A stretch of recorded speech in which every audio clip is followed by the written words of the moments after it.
आप रोज़ाना सुनते होंगे कि इसका बेटा आईएएस बना, उसका बेटा आईपीएस बना, लेकिन छत्तीसगढ़ के लिए एक अच्छी खबर ये है कि छत्तीसगढ़ का लाल हरसीत मेहर आईएफएस बना है। उसी से मुलाकात करने उसके घर पहुँचे हैं और यहाँ गार्डन में उनसे बातचीत करेंगे, समझेंगे कि उनका सफ़र कितना चुनौतीपूर्ण रहा, कैसे उन्होंने तैयारी की और चौथे अटेम्प्ट में वो आईएफएस बन चुके हैं। सबसे पहले तो एबीपी न्यूज़ की तरफ से बहुत बहुत बधाई हर्षित। धन्यवाद, बहुत बहुत धन्यवाद। ये बताइए कि कैसे तैयारी रही और आईएफएस बनना क्यों आपका सपना रहा था या कोई और सपना? सबसे पहले तो मेरे जो फादर हैं जी। डीके मेहर, वो स्टेट फॉरेस्ट सर्विस में हैं। जी। एसडीओ वो कार्यरत हैं रायपुर फॉरेस्ट सर्कल में। जी। तो उनको मैं बचपन से देखा करता था काम करते हुए, तो एक फॉरेस्ट के प्रति, इन्वायरमेंट के प्रति एक रुचि थी बचपन से। हाँ।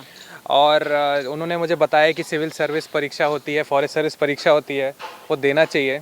इसलिए मैं इसको देना मैंने स्टार्ट किया, लेकिन ये जर्नी बहुत लंबी हो गई। 5 साल मुझे हो गए हैं हाँ। एग्ज़ाम को देते हुए। और मैं कहना चाहूँगा, मैं घुसा तो पापा के कारण, पर मैं टिका रहा मम्मी के कारण, क्योंकि जो उनका सपोर्ट रहा है, हाँ। हर छोटी छोटी चीज़ों में मुझे सपोर्ट करना, मुझे मेरी गलतियों को सुधारना, हाँ। मुझे मोटिवेट करना, कहीं ना कहीं मम्मी और पापा का ही कारण है कि मैं आज यहाँ पे हूँ।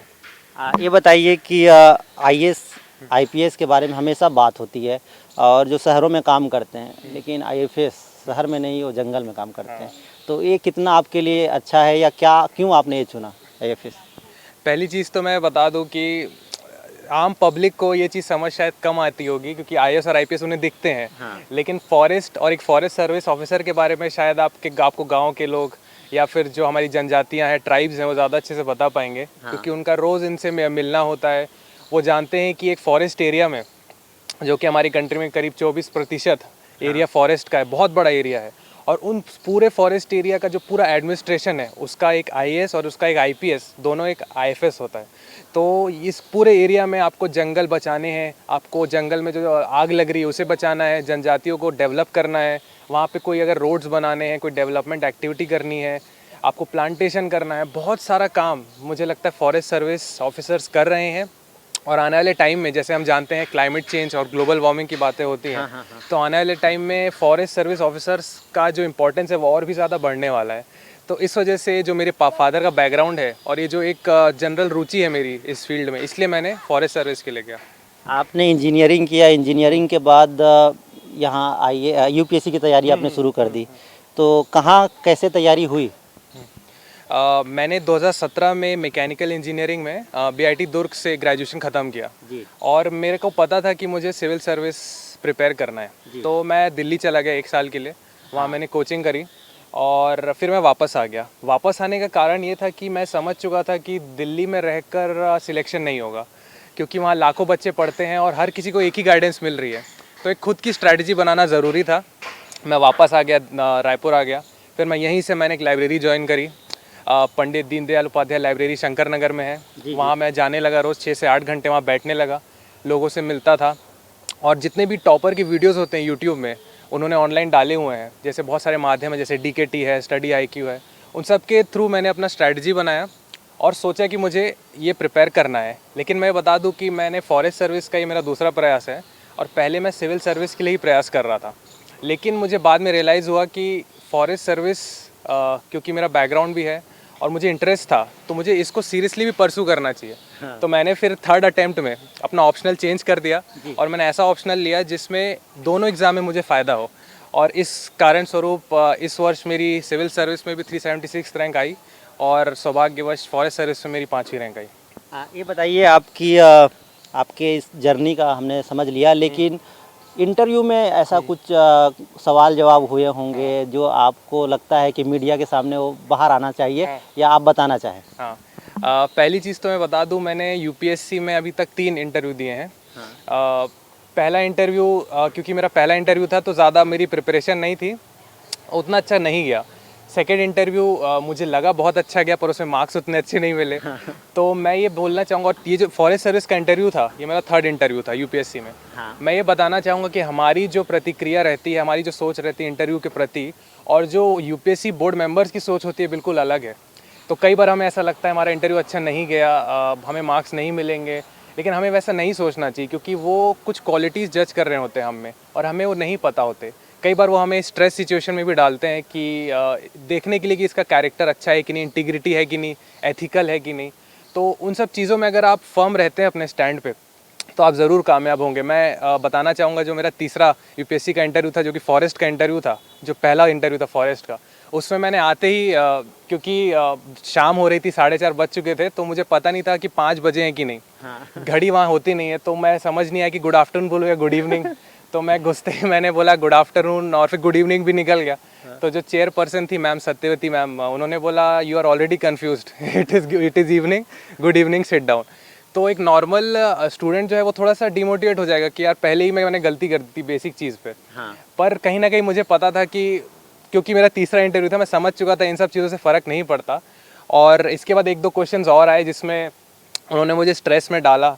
एक क्लाइमेट रिफ्यूजी का क्वेश्चन था जिसमें ग्लोबल वार्मिंग के कारण या लोगों को माइग्रेट करना पड़ता है, सॉइल इरोजन होता है। उसमें भी उन्होंने, उनके बोर्ड मेंबर्स थे, उससे थोड़ा स्ट्रेस सिचुएशन में डाला कि ऐसा होता है क्या उड़ीसा में जैसा ये बालक बोल रहा है, या ऐसा होता है क्या केरला में। तो ऐसी चीज़ें थी, लेकिन उन सब चीज़ों में मैंने अपना स्टैंड इस बार क्लियर रखा कि मैंने जो पढ़ा है वो सही पढ़ा है और मैं चेंज तो नहीं करूँगा। तो इस हिसाब से मैंने पॉजिटिव रहने की कोशिश करी और मुझे लगता है कि ये इंटरव्यू सफल हुआ। ये बताइए कि आईएफएस बनने के बाद ऐसा कौन सा काम है जो आपको करने की इच्छा पहले से ही है और उसको करना चाहेंगे? सबसे पहली चीज़ तो मैं रहना चाहता हूँ जो गांव के इलाके हैं और जो छोटे शहर हैं। मुझे क्या लगता है कि वहाँ पे बहुत ज़्यादा स्कोप है डेवलपमेंट का। वहाँ पे लोगों के पास बहुत सारी सुविधाएं नहीं होती हैं, रोड्स नहीं होते हैं, घर नहीं होते, उसके अलावा उनके पास प्रॉपर एम्प्लॉयमेंट जॉब्स की प्रॉब्लम होती है।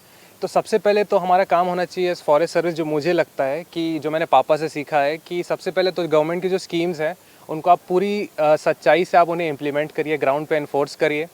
उसके अलावा आप जितना हो सके जो प्लांटेशन वर्क्स होते हैं जिससे हमारा फॉरेस्ट कवर हमारी कंट्री का इम्प्रूव होगा, का ऑक्सीजन बढ़ेगा और बहुत सारी प्रॉब्लम सॉल्व होंगी, तो इसको हमें ध्यान में देना चाहिए। और सबसे ज़्यादा इम्पॉर्टेंट है जो हमारे जो ऑलरेडी जो फॉरेस्ट्स हैं उसमें आग लगती है, बहुत सारे फॉरेस्ट तबाह हो जाते हैं, उसको रोकने के लिए हमें कदम उठाने चाहिए। और हमारी जनजातियाँ जो हैं उनका भी उतना ही हक है मुझे लगता है डेवलप होने का, तो उनको भी टाइमली डेवलप और एजुकेट करना हमारा कर्तव्य है। तो इन सब फील्ड में मैं कोशिश करूँगा काम करने की। आईएफएस अधिकारी का जो कर्तव्य होता है, जो काम होता है, जो मैं समझ पा रहा हूँ, अगर मैं गलत हूँ तो आप बताइएगा, कि जिस प्रकार से यहाँ कलेक्टर होते हैं, कलेक्टर अपने ज़िले का एरिया का ज़िला है उनका, उसको व्यवस्थित रखते हैं, वहाँ के लोगों को सुविधाएं पहुँचाते हैं, लेकिन जो आईएफएस है वो किसी एक वन मंडल का, उस क्षेत्र में जितने भी जंगली जानवर है, उस क्षेत्र में जितने भी पेड़ पौधे हैं, वो सब उसके लिए वो नागरिक होंगे। बिल्कुल बिल्कुल सही कहा आपने। सिर्फ उनके नागरिक जो है एक फॉरेस्ट ऑफिसर के, वो सिर्फ आदमी नहीं होते, वो एक पेड़ भी होते हैं। एक पीपल का पेड़ होता है, बरगद का पेड़ होता है, वो घास भी होती है, वो शेर भी होता है, वो चीता भी होता है, वो एक डियर भी होता है। इसके अलावा जो नॉर्मल आपका पूरा वातावरण है, वो पूरा एक सिटीजन होता है एक तरह से फॉरेस्ट का और फॉरेस्ट ऑफिसर का। तो हर चीज़ का ध्यान तो बिल्कुल उसे रखना ही है। ठीक है। हर्षित के माता पिता से भी बातचीत करेंगे, वो भी वन अधिकारी हैं और उनसे मैं समझना चाहूँगा, सर बेटे को भी अब वन अधिकारी बनने जा रहा है, कितना खुशी महसूस कर पा रहे हैं और क्या क्या मार्गदर्शन जो आपने उन्हें दिया? खैर बहुत प्राउड फील हो रहा है मेरे को कि जिस डिपार्टमेंट को 37 साल से हम लोगों ने सेवाएं दी है, आज उसी में बेटे का सिलेक्शन हुआ है और अच्छे रैंक पे हुआ है ना। जहाँ जिस पद तक हम नहीं पहुँच पाए, हालांकि उस पद में मैं 3 साल प्रभारी डीएफओ के हैसियत से वर्क किया हूँ मैं जी। तो फॉरेस्ट डिपार्टमेंट एक ऐसा डिपार्टमेंट है आज के दौर पे जहाँ पर इंफ्रास्ट्रक्चर के सारे वर्क उसमें इन्वॉल्व हैं। न केवल फॉरेस्ट से जुड़े हुए जनजातियाँ हैं, फॉरेस्ट जुड़े हुए जो पॉपुलेशन है, और फॉरेस्ट से जुड़ा हुआ अपना क्लाइमेट है, कंप्लीट पिरामिड और कंप्लीट एनवायरनमेंट जो है, जो आज फॉरेस्ट से इफेक्टेड रहता है, एरिया से इफेक्टेड रहता है। हर तरह के कामों को कर पाने के लिए वहाँ पर सारी सुविधाएं इस डिपार्टमेंट में है। उसको इम्प्लीमेंटेशन जो है सही रूप से अगर किया जाए तो आज जो प्रॉब्लम ग्लोबल वार्मिंग हो रही है, ये सब चीज़ों से निजात पाया जा सकता है। तो हर्षित की माँ से भी बातचीत करते हैं। मैम ये बताइए कि आपका बेटा अब सफल हो गया है, सफलता की कितनी खुशी है और सफलता के दौरान जो चुनौतियों का सामना करना पड़ा? हर्षित ने मुझे बताया कि माँ का लगातार मार्गदर्शन मिलता रहा, 5 साल बीत गए। जी, खुशी तो बहुत ज़्यादा है। बच्चे ने 4 साल बहुत मेहनत की और अपनी लगन से यहाँ तक पहुँचा, लेकिन बच्चों को एक समय ऐसा आता है कि मार्गदर्शन देना ही पड़ता है।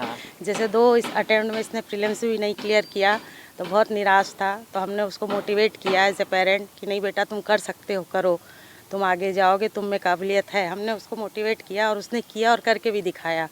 और इस बीच उसका मतलब रूटीन, डेली रूटीन का बहुत ध्यान रखना पड़ता था, क्योंकि पढ़ाई बहुत लगन से करता है, तो खाने पीने का, सोने का, इसका कोई टाइम नहीं रहता था। तो टाइम टू टाइम इसको बताना पड़ता था कि बेटा नाश्ते का टाइम हो गया, खाने का टाइम हो गया, आओ पढ़ो, बैठो, हमारे साथ पढ़ते ही मत रहो। ये सब चीज़ें हमने उसको किया और आज उसने रिज़ल्ट भी दिया। बहुत खुशी है और रैंक इतनी अच्छी आई उसकी, इसकी हमको बहुत खुशी है। हर्षित का रैंक तो आपको मैंने बता ही दिया है कि ऑल इंडिया 5th रैंक है उनका, और उनकी जो कहानी है, उनकी जो जर्नी है, वो भी हम आपको बताए कि कैसे वो इस मुकाम तक पहुँचे हैं। इसके अलावा उनका जो लक्ष्य है, जो वो अधिकारी बन जाएंगे उसके बाद वो क्या करेंगे, वो भी वो बता रहे हैं कि हर साल जंगलों में आग लगती है, ट्राइबल रहते हैं, जंगल में जंगली जानवर रहते हैं, उन सभी की सुरक्षा करना उनकी पहली प्राथमिकता होगी। इसी उद्देश्य से वो काम भी करेंगे। रायपुर से बीपी न्यूज़ के लिए रवि मेरी।